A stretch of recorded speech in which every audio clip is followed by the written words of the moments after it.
So my video project is going to talk about one of the key issues in media that seems to go unnoticed with Latinos, their poor representation within it.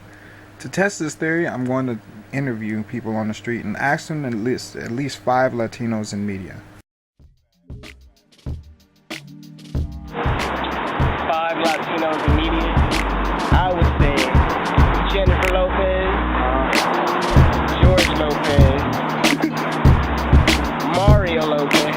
What's the old dude from Yo Mama? Yeah, Wilma Valderrama. Who else?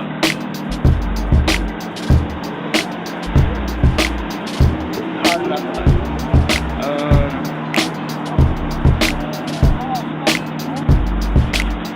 That's pretty much. George Lopez. Give me a minute. It's harder than you think it is. It's gonna be a long documentary. I know. Mario Lopez. Selena Gomez. Antonio Banderas. Does he count or is he Spanish? He counts. Javier Bardem. Alright, 5 Latinos in media. You have Jennifer Lopez, Mark Anthony, Salma Hayek, Penelope Cruz, and Ricky Martin. Out of the 12 people that I interviewed, I chose those 3 people because they actually listed the same Latinos out of the other 9. None of the people that they listed were different from the other ones. The University of Michigan actually conducted a study to say that only less than 5% of the actors on television are Latino.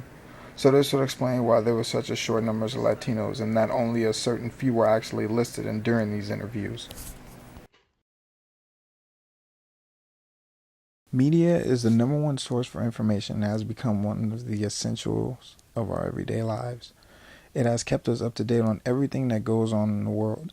It is also a very powerful tool which has been used for propaganda and been used for persuading ideas amongst the viewers.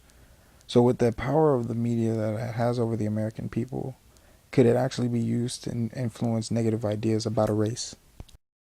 I would like the locks changed again in the morning. And you know what? You might mention that we'd appreciate it if next time they didn't send a gang member. A gang member? Yes, yes. Well, you mean that kid in there? Yes, the guy in there with the shaved head, the pants around his ass, the prison tattoo. Critical race theory are psychological ideas which explain the way we perceive and understand race.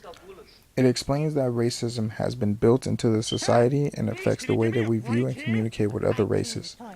Critical race theory also explains how we get caught up in the show me the action or obvious racism, rather than the under the radar racism. An example of the obvious racism is the Kramer incident, where he screamed the N-word during a stand-up gig and was seen all over television. There is also marginalism, which basically means that traits of a race is seen as undesirable and deviates from the norm.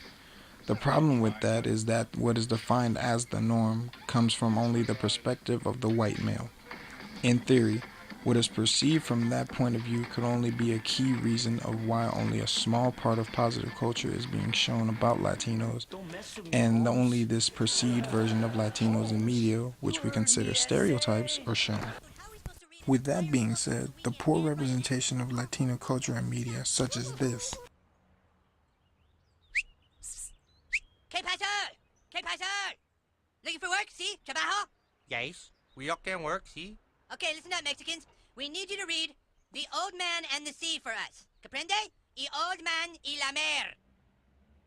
Okay, sure, okay, yeah. Here, we need you could to work also together, create read the more book, and write events 4 like this. essays. Comprende? California's Santa Clara University, white students dressed as Latino janitors, gardeners, and pregnant teens at a similar south-of-the-border party last February. To know that my own peers have looked down upon the Latino community and see us in this manner and have called us derogatory terms, it was just shocking. A Cinco de Mayo south-of-the-border party off campus at University of Delaware. Students dressed as landscapers with Pedro and Jose name tags on their work shirts. Written on the back, Spick and Span Gardeners.